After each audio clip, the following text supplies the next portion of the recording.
अजित पवारांनी केलेल्या गौप्यस्फोटामुळे राजकीय वर्तुळात पुन्हा एकदा चर्चांना उधाण आले।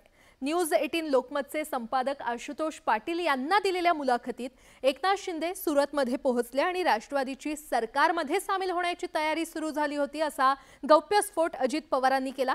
इतकंच नव्हे तर राष्ट्रवादीच्या 4 जणांच्या समितीमध्ये असलेले जयंत पाटील देखील अमित शहांच्या संपर्कात होते असा दावा देखील अजित पवारांनी केलाय।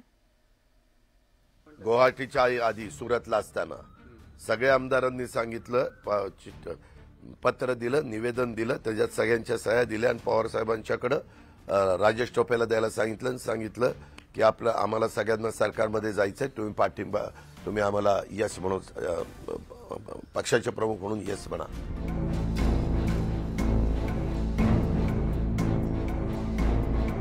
20 जून 2022 एकनाथ शिंदेंसह शिवसेनेचे मंत्री आणि आमदार सुरतला पोहोचले आणि राजकीय उलथापालथ झाली। महाविकास आघाडीचं सरकार पडणार हे स्पष्ट व्हायला लागलं आणि राज्यात स्थापन होणाऱ्या नव्या सरकारमध्ये सामील होण्यासाठी राष्ट्रवादी काँग्रेसमध्ये तयारी सुरू झाली। पहिल्यांदाच ही माहिती समोर आली आहे। खुद्द अजित पवार यांनी न्यूज 18 लोकमतचे संपादक आशुतोष पाटील यांना दिलेल्या विशेष मुलाखतीत 2 वर्षांपूर्वी काय घडलं होतं याची इत्थंभूत माहिती दिली।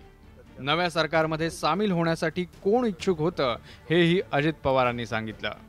आम्हाला सगळ्यांना सरकारमध्ये जायचंय, तुम्ही पाठिंबा, तुम्ही आम्हाला यस म्हणून पक्षाचे प्रमुख म्हणून यस म्हणा।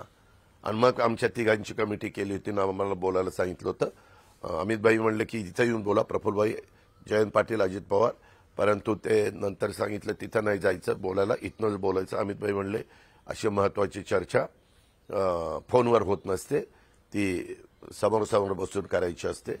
अजित पवारांनी एनसीपी शरदचंद्र पवार पक्षाचे प्रदेशाध्यक्ष जयंत पाटील यांचा थेट उल्लेख केला, त्यामुळे शरद पवार पक्षाच्या प्रतिक्रियेकडे सगळ्यांचंच लक्ष लागलं होतं।